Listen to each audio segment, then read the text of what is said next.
He had seen every kind of performance imaginable, but when she walked onto that stage carrying dying plants and promised to bring them back to life, Simon Cowell realized he was about to witness something that would redefine what it means to perform miracles. The America's Got Talent Theater pulsed with its familiar pre-show energy, cameras positioned to capture every moment, audience members settling into their seats with the eager anticipation that defined live television. Simon Cowell sat at the judges' table, his sharp gaze scanning the stage with the practiced assessment of someone who had evaluated thousands of hopeful performers over decades of talent judging. Tonight had proceeded smoothly through its planned sequence of acts. Singers, dancers, comedians, and musicians had each taken their turn under the bright lights, some succeeding, others failing, but all contributing to the reliable rhythm of entertainment that kept audiences engaged. Simon checked his notes, mentally tracking the evening's flow and preparing for the final acts that would close out another successful night of auditions. But in the wings, something unprecedented was being prepared for transport onto the stage, something that would challenge every assumption Simon had ever made about performance, artistry, and the thin line between entertainment and genuine healing. Her name was Dr. Elena Vasquez, 56 years old, and she was wearing a simple, earth-toned dress that somehow made her look like she belonged in a greenhouse rather than a television studio. But it wasn't her clothing that made Elena unique among the evening's contestants. It was what she was carefully wheeling onto the stage behind her, a large wooden cart carefully constructed to hold dozens of plant containers, each one containing specimens that looked like they belonged in a botanical emergency room rather than a talent show. Wilted flowers with brown-edged petals, trees with yellowing leaves hanging like surrender flags, succulents that had gone soft and gray with neglect, herbs that looked more like dried specimens than living plants. To anyone else, Elena's cart looked like a collection of gardening failures, plants that should have been composted weeks ago. But to Elena, each container held a living being that still had the capacity for recovery, for transformation, for returning to the vibrant health that was its natural state. Elena had not always been known as the Flower Whisperer, the title that had followed her around the world as she demonstrated an extraordinary ability to rehabilitate plants that other experts had declared beyond saving. 20 years ago, she had been Dr. Elena Vasquez, Associate Professor of Botany at UC Davis, with a respectable career researching plant pathology and a comfortable academic life that revolved around research papers, graduate students, and the predictable rhythms of university life. But Elena's relationship with plants had always been more than scientific. Even as a child growing up in her grandmother's garden in Guadalajara, she had shown an unusual sensitivity to the needs and conditions of growing things. While other children played with toys, Elena could often be found sitting quietly beside ailing plants, her small hands resting gently on their pots, somehow knowing exactly what each specimen needed to recover its health. Her grandmother, Rosa Vasquez, had been the first to recognize that Elena's connection to plants went beyond normal horticultural interest. Rosa had watched her granddaughter correctly diagnose root rot, nutrient deficiencies, and environmental stress in plants that appeared perfectly healthy to everyone else. "Mija," Rosa had said during one of their garden sessions when Elena was 7 years old, "the plants speak to you differently than they speak to other people. You can feel what they feel." Elena had carried that observation with her through botany school, through her graduate research, and into her academic career. But it wasn't until her mother was diagnosed with stage 4 pancreatic cancer that Elena began to understand the deeper implications of her grandmother's words. During the 8 months of her mother's final illness, Elena had found herself bringing plants to the hospital room, small specimens that she would tend while sitting beside her mother's bed during the long hours of treatment and recovery. She had noticed that caring for these plants, nursing them from near death back to vibrant health, gave her a sense of agency and hope, during a time when medical science offered very little of either. "Look, Mama," Elena would say, showing her mother a plant that had been wilted and brown just days earlier, but was now showing new green growth. "If this little flower can come back from almost dying, Maybe anything is possible. Her mother had smiled, understanding that Elena was talking about more than gardening. Maybe you're not just healing the plants, Mija. Maybe the plants are helping you heal too. After her mother's death, Elena had taken a leave of absence from the university, traveling to botanical gardens and research stations around the world, not to conduct formal research but to work with plants that had been written off as unsalvageable. She had spent months in the neglected corners of famous gardens, in abandoned greenhouses, in places where plant specimens had been left to die. And everywhere she went, Elena had discovered the same thing. Plants that appeared dead could often be brought back to vigorous life with the right combination of attention, understanding, and what Elena could only describe as intentional care that went beyond technical knowledge. Word of Elena's unusual abilities had spread through the international horticultural community. She was invited to prestigious gardens, research institutions, and private collections to work with specimens that represented years of investment and irreplaceable genetic material.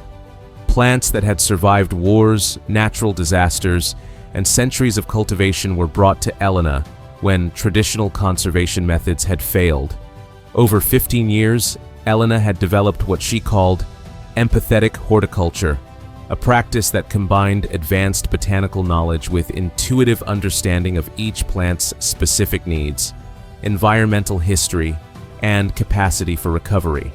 She had saved rare orchids from extinction, revived heritage fruit trees that had been thought lost forever, and rehabilitated houseplants that carried generations of family history. But Elena's work had always been private, conducted in laboratories and gardens away from public attention. The idea of demonstrating plant rehabilitation on a television talent show had never occurred to her until she received a letter from Maria Santos, a viewer of America's Got Talent, who had seen a documentary about Elena's work. "My daughter is 8 years old and has been fighting leukemia for 2 years," Maria had written. "She loves plants, but she's too sick to take care of them anymore. All her little flowers and herbs are dying, and it's breaking her heart because she thinks it means she's not strong enough to keep anything alive. If you could show people that dying plants can come back to life, maybe she would believe that she can come back to life too." Reading that letter, Elena had understood that her work with plants was about more than botanical conservation. It was about demonstrating that recovery was possible, that apparent death wasn't always final, that with the right care and attention, living things could return from the very edge of extinction. She had written back to Maria, agreeing to appear on America's Got Talent, not to win a competition, but to show Maria's daughter, and anyone else who needed to see it, that life could return to places where it appeared to have been permanently lost. The stage manager approached Elena in the wings. "Dr. Vasquez, you're ready?" Elena nodded, checking one last time that her cart was properly secured and that each plant container was positioned for optimal access during her performance.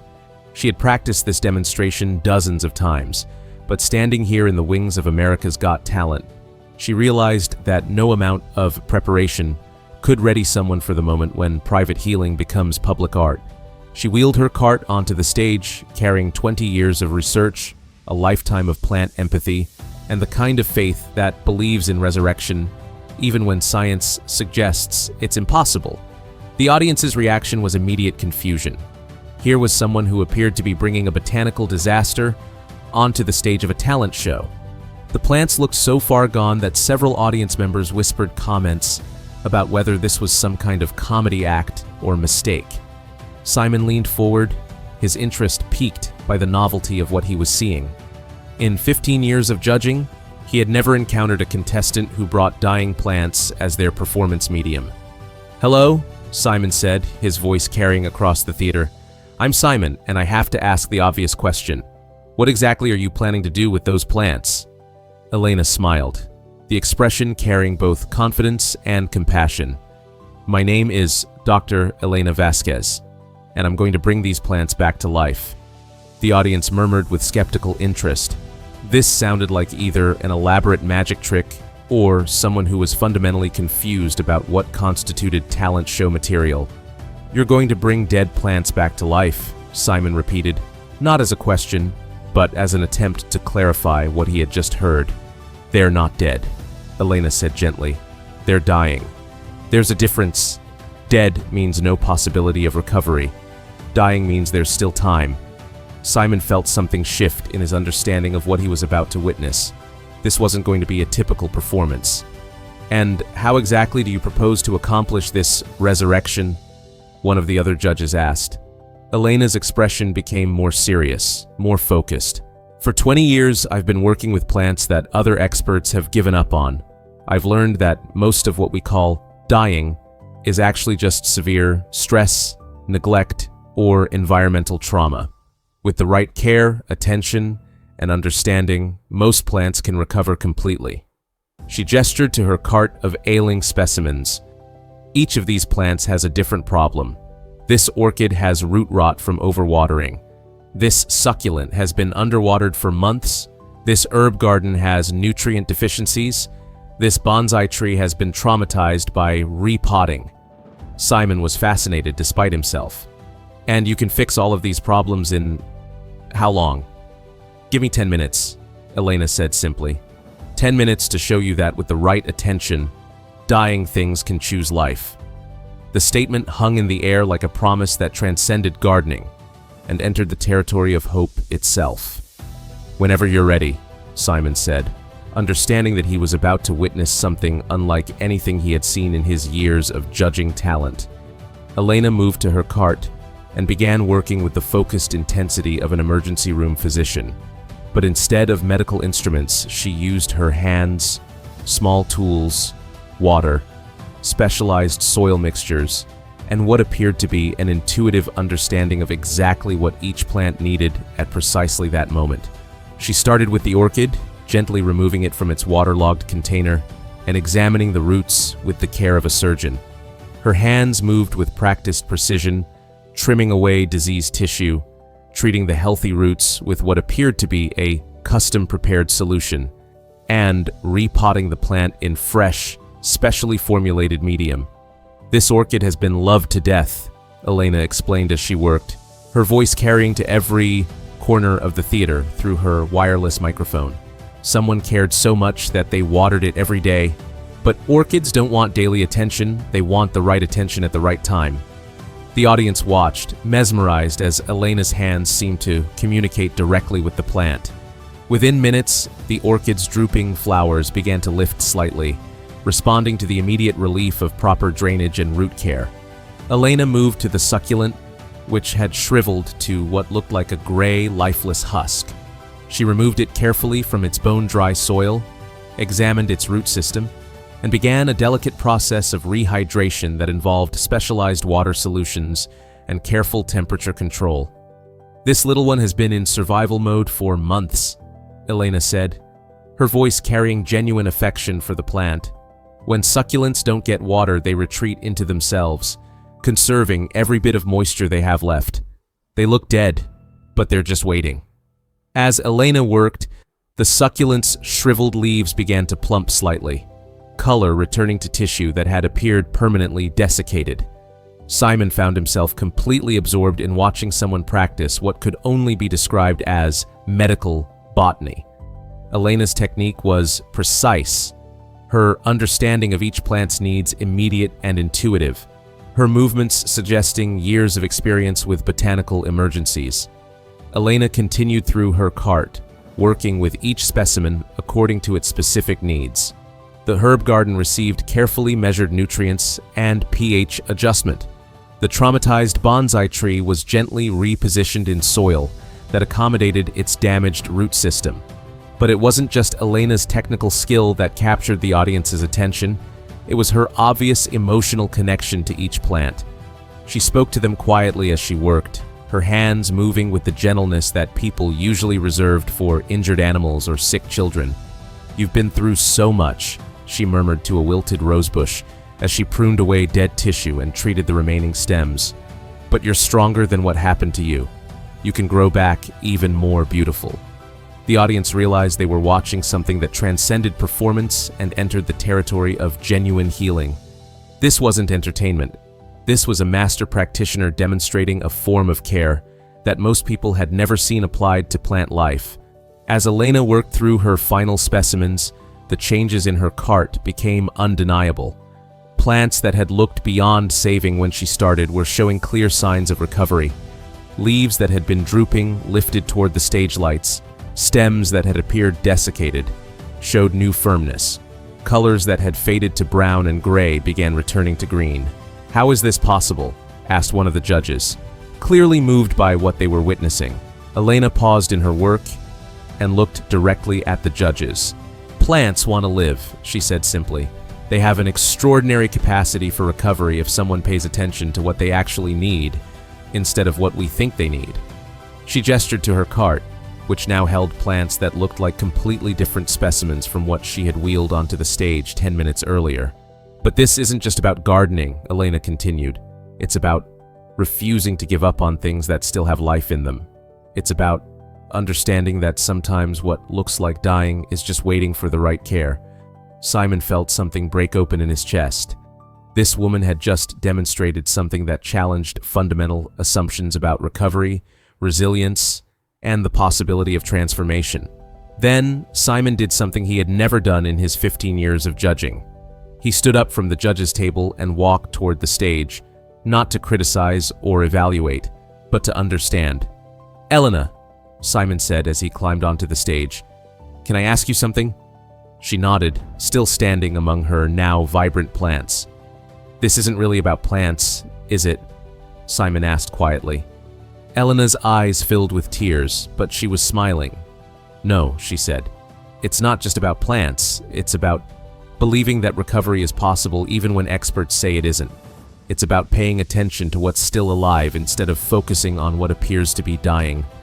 Simon looked at the plants surrounding them, their transformation undeniable and somehow miraculous. "You do this work all over the world?" Simon said. "I do," Elena confirmed. "But I came here tonight because a little girl with leukemia needs to see that dying things can come back to life. Her mother wrote to me, and I realized that sometimes the most important audience for healing is someone who needs to believe in their own capacity for recovery." Simon turned to address the entire theater. "Ladies and gentlemen, Dr. Elena Vasquez has just demonstrated something extraordinary. Not magic, not tricks, but the power of expertise combined with genuine care. She's shown us that with the right attention, things that appear hopeless can be restored to life." The audience erupted in applause, but Simon wasn't finished. "Elena," he said, "what you've done here tonight is more than entertainment. You've demonstrated that healing is possible, that expert care combined with compassion can create transformation that looks like miracles."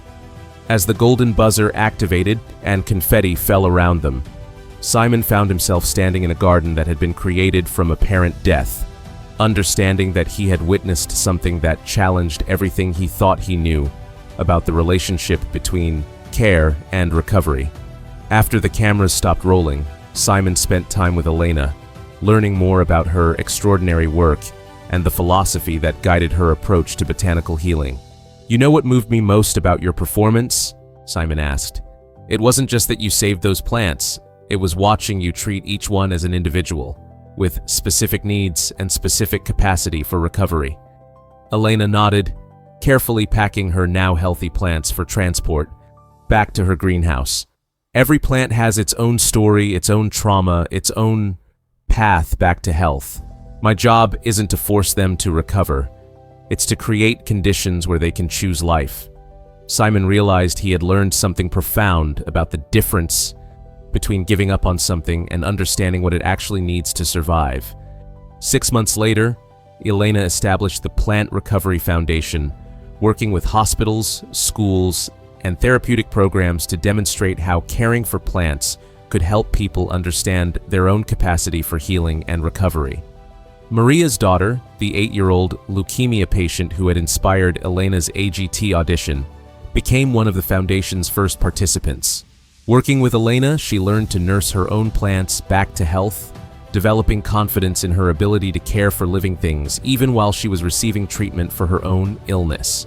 "Elena taught me that being sick doesn't mean you can't help other things get better," the little girl told documentary filmmakers who followed her recovery. When I take care of my plants, I remember that I'm getting stronger too.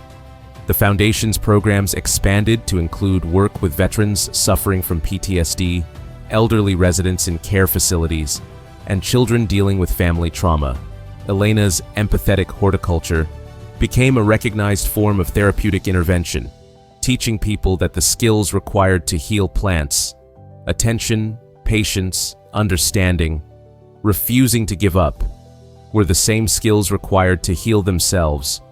Simon continued following Elena's work, supporting the Foundation, and attending demonstrations where she taught medical professionals, therapists, and caregivers how to use plant rehabilitation as a tool for understanding human recovery processes. "Elena changed how I think about healing," Simon said during a Foundation fundraiser. "She showed me that recovery isn't about returning to some previous state of perfection. It's about growing into something new, something that incorporates both the damage and the healing." Elena's cart of dying plants, which had been carefully preserved and maintained, became a teaching tool that traveled to hospitals and schools around the world. But more importantly, it served as proof that apparent death was often just severe stress, that expert care could create conditions for recovery that seemed impossible, and that sometimes the most important healing happens when someone refuses to give up on life that others have written off as hopeless. The orchid, succulent, herbs, and bonsai that Elena had rehabilitated on the AGT stage continued to thrive, living symbols of the possibility that dying things could not only survive, but flourish when given the care they needed, rather than the care people assumed they should want. Years later, when Elena was invited to speak at medical conferences about the parallels between plant recovery and human healing, she would always bring photographs from that night on America's Got Talent, showing the before and after images of plants that had been transformed from near death to vibrant life. Healing, she would tell audiences of doctors, nurses, and therapists, isn't about fixing what's broken. It's about understanding what's still alive and creating conditions where life can choose to continue, to grow, to become something even more beautiful than it was before the trauma. The flower whisperer had proven that with the right care, attention, and refusal to accept hopelessness, recovery was not just possible, but inevitable. She had demonstrated that healing was not magic, but rather the result of expertise combined with love, patience combined with knowledge, and the fundamental faith that life wants to continue even in the most difficult circumstances.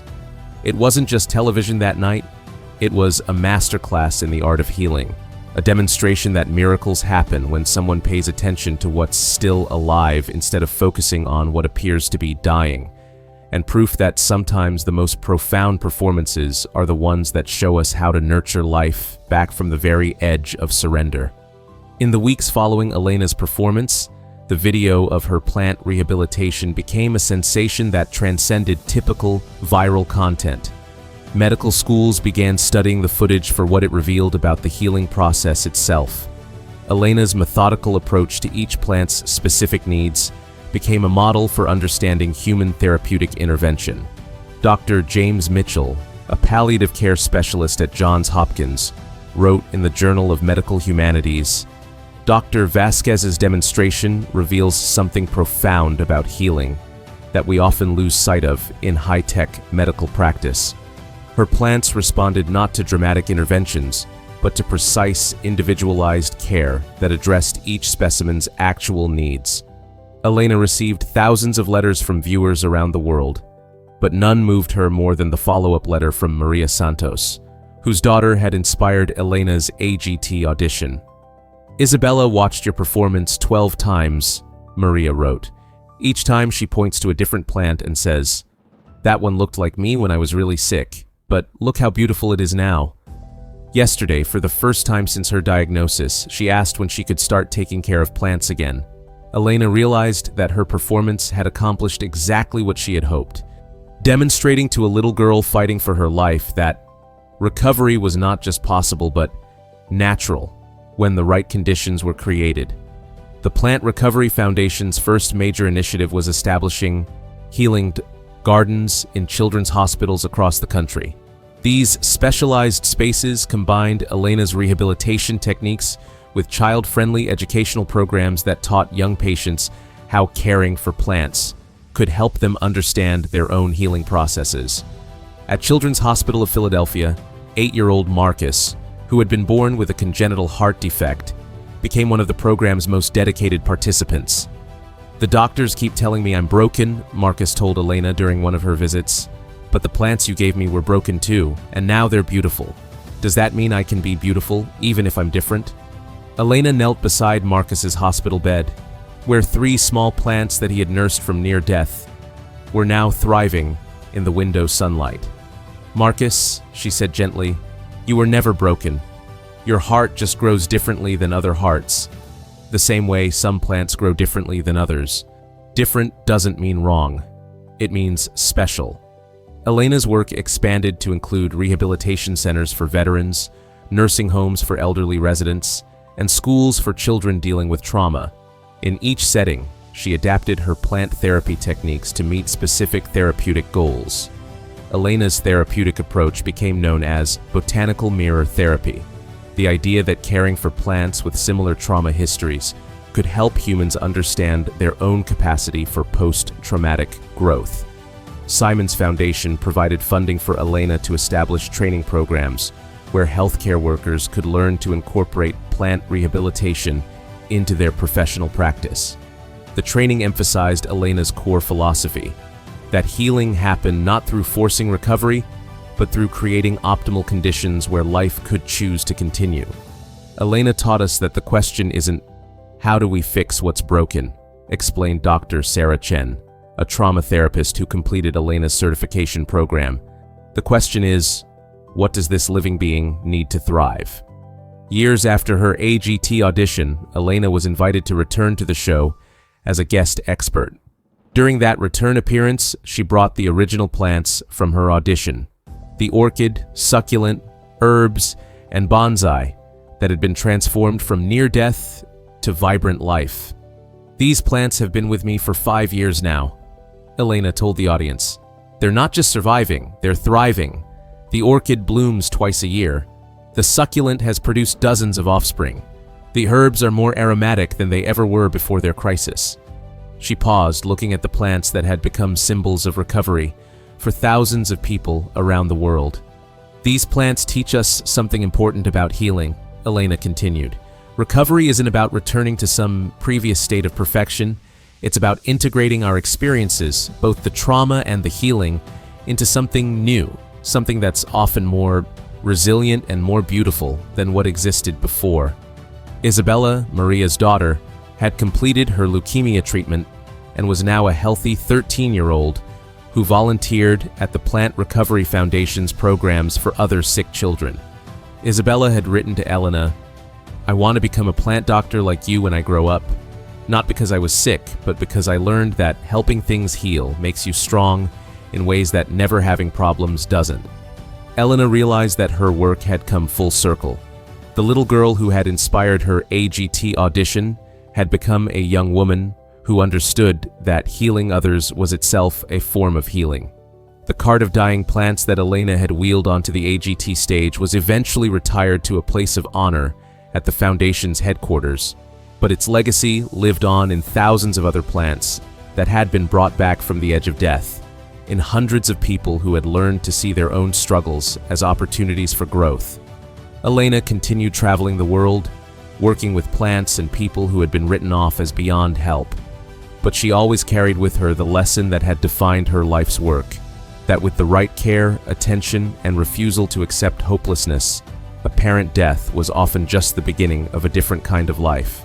The flower whisperer had proven that healing was not magic, but rather the result of expertise combined with love, that recovery required not just technical knowledge, but genuine attention to individual needs, and that sometimes the most profound transformations happened when someone refused to give up on life that others had written off as lost.